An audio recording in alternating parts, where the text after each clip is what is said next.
Jadi ada ruangan satu yang kasurnya itu tingkat paling jauh. Murid Ustadz itu dari Garut, namanya Rijal. Yang sekarang sudah fenomenal, Ustadz Kakoy, Ustadz Salaf, Ustadz Bani.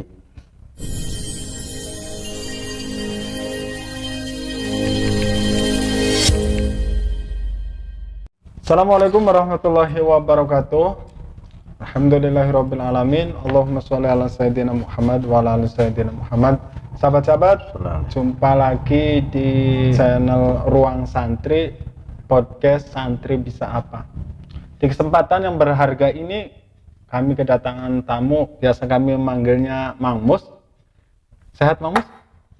Alhamdulillah. Luar biasa. Luar biasa. Sehat atas ya? Atas. Subhanallah. Beliau adalah senior kami dulu yang luar biasa. Satu itu ya. Kedua, kalau dalam dunia persilatan itu ada namanya pendekar tanpa pedang. Kalau beliau sekarang ini adalah santri tanpa sarung. Lepis bener ya. Ya begitu. Kiprahnya di tengah-tengah masyarakat sangat luar biasa. Khususnya masalah kepemudaan. Untuk itu kita bincang-bincang langsung dengan Kimus tentang kepemudaan dan lain sebagainya. Oke Kimus, awal mungkin tahu sejarahnya kita di pesantren Nurul A'la itu. Kimus adalah senior kami. Mungkin sedikit ke pesantren dulu. Kira-kira tahun berapa Kimus ikut ke pesantren Nurul A'la? Kalau misalkan ikut ke pesantren, kalau tidak salah itu 2004 ya. 2004. Ya, tapi kalau ikut sang guru, termasuk keluarganya, dari kecil. Dari kecil. Ikut Umi itu apalagi ya. Karena yang orang yang pertama kali mengajarkan saya ABCD 1 2 3 alif bata itu ya, Umi Tutialau ya, istri guru kita. Jadi sangat panjang kalau diceritakan nanti ini. Beliau sekeluarga sangat berarti lah di kehidupan saya sampai saat ini. Bisa dikatakan walaupun sampai anak cucunya pun nanti insya Allah tidak akan pernah putus silaturahmi. Alhamdulillah.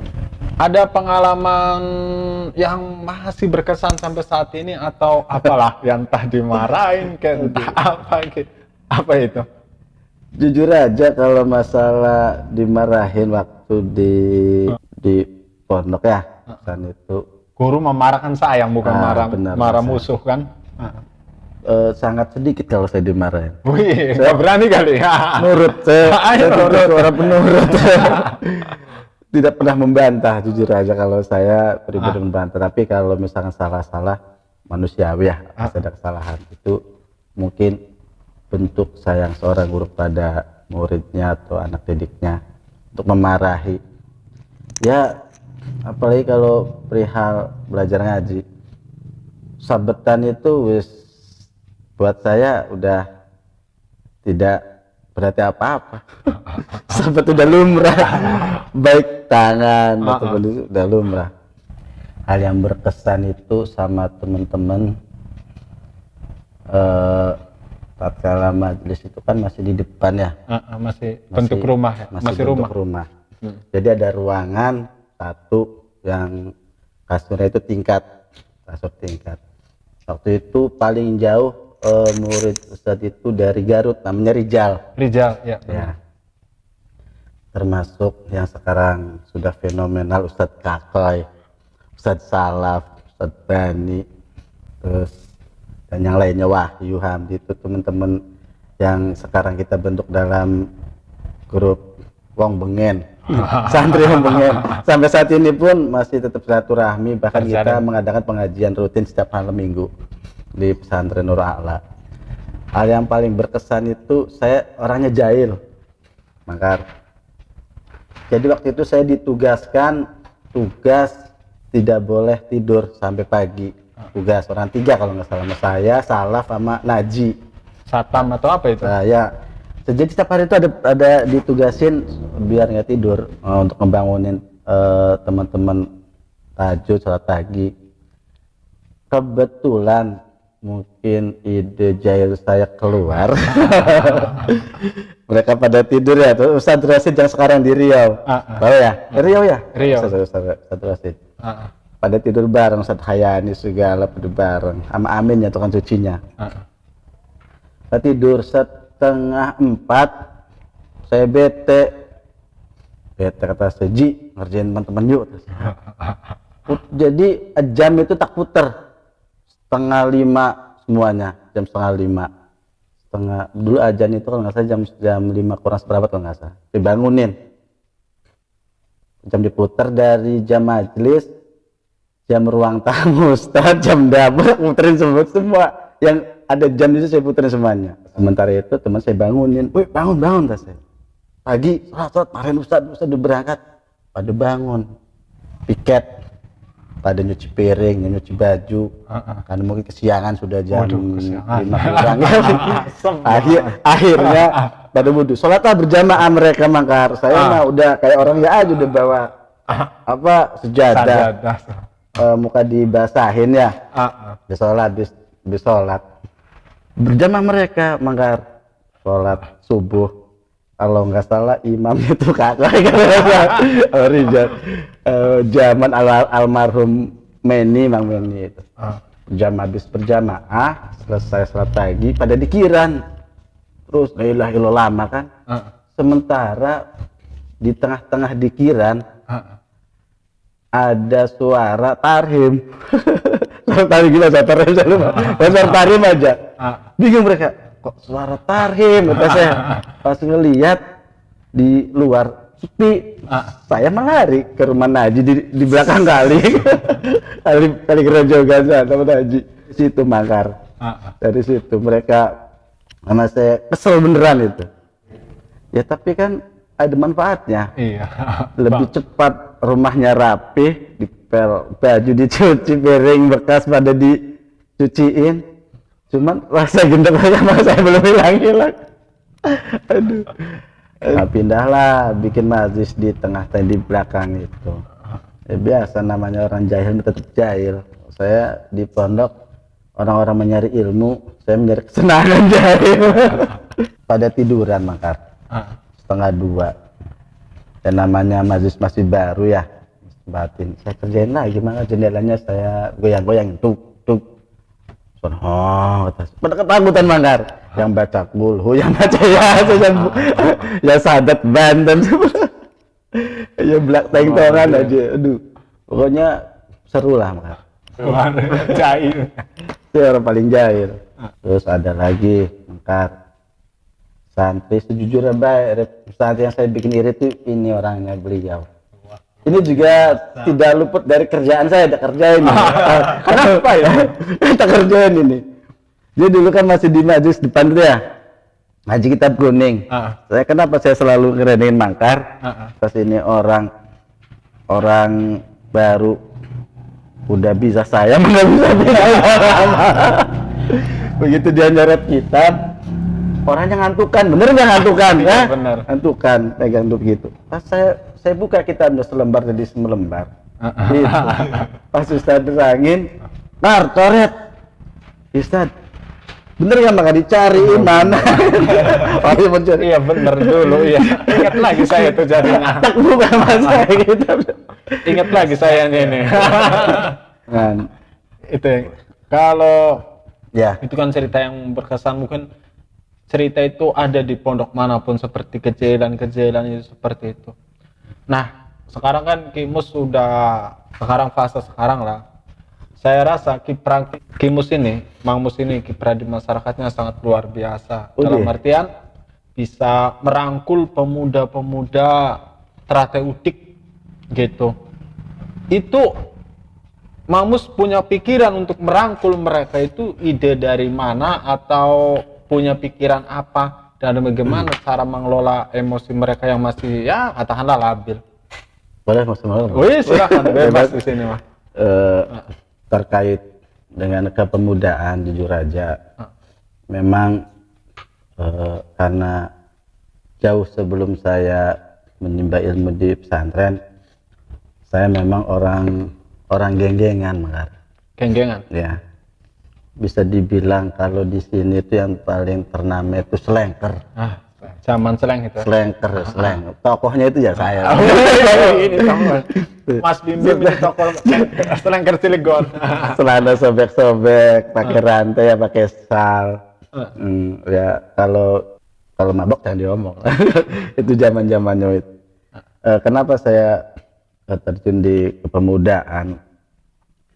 Mungkin ya karena tadi saya hobinya bergerombol. Saya nggak bisa kalau misalkan hidup itu tanpa teman, apalagi ngelihat anak-anak muda yang sekarang kan berkelompok ininya tersekat di blok idul etan kumpulan yang namanya anak muda sekarang kan banyak hal yang mereka segani, kayak misalkan kayak dulu saya selengker gitu ya, risma gitu. Di mereka dari dulu berkelompok. Nah, saya punya ide, saya diangkat jadi ketua pemuda di wilayah RT saya, bukan Ratu Dik ya, kalau Ratu terlalu luas. Di RT saya tahun 2018 ya, 2018. Ini kebetulan beliau adalah sekretaris saya.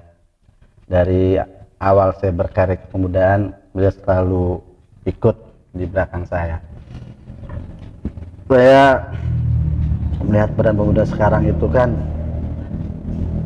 tongkrongannya ya mungkin manfaat sama banyak midorotnya. Maka saya bikin kepemudaan itu awalnya saya bikin acara dalailan.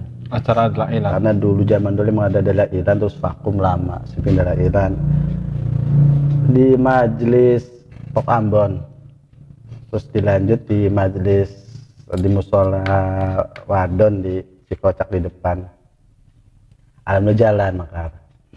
Sama kemit. Apa itu kemit? Ronda malam. Terus pemuda ronda malam. Terpintas sama teman-teman itu punya ide karena mereka juga saya rangkul. Saya bisa diterima mereka nggak mudah, Mang. Nggak mudah. Pasti itu kalau pemuda mah, apalagi punya ego masing-masing kan. Makanya unik ini, kok bisa? Jadi saya gini, dari satu kelompok lain ke kelompok lain itu saya pelajarin dulu apa sih ini anak-anak ini, basicnya, kayak yang sebelah bagian lain mah salah satunya ngegame ya, game, yang nyender itu enak. Terus sebagian lagi nongkrong ya cewek cowok itu ya udah pasti lah ya cowok. Saya terjunin dulu apa sih ini kesukaannya, apa candaannya, karakternya seperti apa. Saya terjun dulu ke dunia mereka dulu, anggaplah saya bukan ketua tapi kita teman, udah biasa yang kalau misalnya ngopi bareng, bercanda saya nggak ada batasan. Yang penting sewaktu saya ada tamu atau di rumah atau ada orang yang nggak harus bercanda, jangan bercanda gitu. Tapi kalau kita lagi berkelompok ya silahkan, pokoknya saya terjun ada karakter mereka. Begitu yang sebaliknya di kelompok yang lain juga saya terjun lagi. Maka dari itu setelah mereka enak sama saya, mereka nyaman sama saya, sharing bareng, saya punya ide pembugaran makam ya, pembugaran makam Cikocak. Pembugaran tembok makam Cikocak. Dipagar apa dipugar ini? Jadi pagar itu kan dulu itu banyak yang doyong, jelek lah, udah mau rubuh, keropos jadi kayaknya mah. Jadi saya punya ide itu, teman-teman, kebetulan ada salah satu donatur yang siap mendanai, sebagian lah gitu, nggak banyak support. Kita izin ke kesepuan, ke Pak RT, ke Pak RW, ke lurah. Dulu lurahnya itu Burhan. Sukses itu kan? Alhamdulillah. Dana apa itu ada? Ada aja, Makar. Ada aja. Iya. Padahal kita Bismillah ya Reb. Berawal dari Nomor sen. 0 rupiah. 0 rupiah. Dulunya itu memang tempat sampah. Setelah dibikin pembugaran tempat sampah, kita bikin gudang supaya nggak ada yang buang sampah di makam. Yang ruangan ziarah wali Kilurah Roksya Laksana kita bagusin lagi ininya, hanya keramik. Kepemudaan mungkin alhamdulillah ya, berkat tangan dingin Kang Mus dan kawan-kawan ya. Kepemudaan bisa rapi di kita nih sebenarnya kampung di tengah kota gitu. Ya kan? Ya. Sekarang Trateudik ini kampung di tengah kota, sudah menjadi sentral, di sana perumahan, di sini perumahan, kita hanya sekeliling kampung. Makanya kalau pemuda-pemuda ini tidak dijaga ya, tidak ada persatuan, bahaya. Makanya luar biasa saya mengamati Kimus itu. Di kepemudaan juga telah memproduksi kaos ya. Kaos Maji Sumpah ini logonya kuncen. Kenapa logonya kuncen? Kan di suatu wilayah kan pasti ada yang namanya narasumber. Nah, narasumber yang kita ketahui kan di setiap kampung namanya kuncen. Nah, makanya kita ngambil nama tersebut biar mereka paham gitu tuh. Jika ingin tahu sejarahnya, datanglah ke sini. Biar nanti kuncen yang menjelaskan. Gitu. Iya. Ini Masjid Sumpah ya? Masjid Sumpah. Masjid Sumpah yang ada di Trateudik, Kelurahan Masigit, Kecamatan Jombang, Kota Cilegon. Oh, ini masjid yang sangat bersejarah, bersejarah. Luar biasa. Konon katanya dibangun oleh waliullah. Betul. Oh ya, Rif. Ini kan dijual bebas atau hanya untuk pemuda sekitar sini bebas saja? Untuk sementara ini kita jual ke masyarakat dulu. Masyarakat. Biar ada pertanyaan, wah masyarakatnya saja memakai, orang lain kenapa enggak gitu tuh. Jadi untuk saat ini pemasaran di wilayah-wilayah kelurahan, kecamatan, nanti insya Allah luas ke nasional. Tapi ini kalau seumpama ada yang minat, ada yang mau, bisa nih dipesan? Bisa. Instagram ada. Instagram ada. Instagramnya apa? Nanti saya cantumkan di sini. Akun resmi IPTT. Akun resmi IPTT. Nanti saya cantumkan di sini. Selain Instagram ada Facebook? Ada. Facebook. Oke. Sama juga. Akun resmi IPTT. Oh, nanti saya cantumkan di sini. Oh iya. Oh, IPTT itu apa? IPTT itu Ikatan Pemuda Trateudik Tengah. Jadi IPTT ya. Baru kaos saja produknya atau merambah yang lain mungkin? Insya Allah merambat yang lain. Untuk sementara ini produknya kaos dulu. Kaos. Sebelum terakhir, kita biasanya kan kita punya clue santri bisa apa. Nah, kalau Kimus untuk ke teman-teman atau calon santri yang ingin menjadi santri, saran dan nasihat, karena mindset kita, masyarakat kita, santri itu nggak bisa apa-apa, mending iki bae, berarti ijazah, kono ora kerja, ini, tolong jelaskan gitu. Ya, bagi saya seorang santri itu bukan orang yang berada di pesantren saja, akan tetapi siapa yang ingin belajar dan mendatangi guru yang tepat dan istiqomah belajarnya, walaupun itu bolak-balik di rumah, itu sebagai dari santri, mungkin seperti itu ya. Betul. Walaupun kita sudah santri ataupun sudah tidak di pesantren atau sudah tidak ngaji, minimal kalau kita sudah menimba ilmu di suatu tempat atau di seorang guru yang tepat, kita punya pondasi,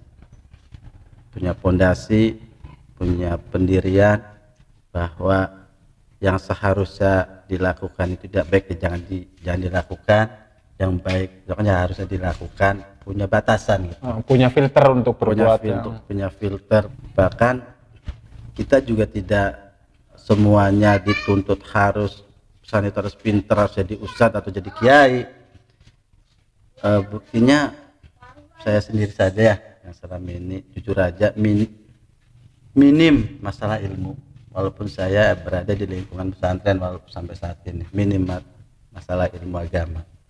Keduanya kebarokahan dari guru ya, kebarokahan dari guru tatkala kita punya masalah, punya ruwet-ruwet lah, minimal kalau kita masih sering silaturahmi, kita bisa sharing sama seorang guru, minta doanya, minta adem-adem gitu.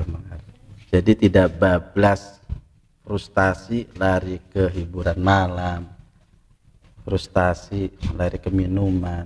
Jadi minimal kalau kita sudah belajar punya batasan, karena seorang guru tidak mau, walaupun karena gini Makar, murid itu kalau sudah di luar sudah pasti membawa nama guru Makar. Iya. Gitu. Apapun yang kita lakukan selalu terbawa-bawa, apalagi yang dilakukannya itu tidak benar gitu. Tapi kalau yang benar, kayaknya guru nggak pernah ke bawah. Anaknya siapa itu pinter amat gorinya aja. Iya. Anaknya, bapaknya yang ditanya. Iya, padahal bapaknya nggak bisa ngajarin. Tapi kalau misalkan kita ngelakuin nggak benar, ganti aja muridnya Mangkaryadi, bisa nih apa lantang luntung doang, tangkrangnya saya seperti itulah mungkin. Makanya saya sampai saat ini masih selalu silaturahmi sama guru saya. Emang guru saya jujur aja banyak, cuman yang saya takdimi sampai saat ini ya sama-sama kita punya guru lah, Ustadz Haji Marzukiah yang pimpinan Ponpes Nur A'la. Emang beliau bagi saya itu rembulan di hati saya. Subhanallah.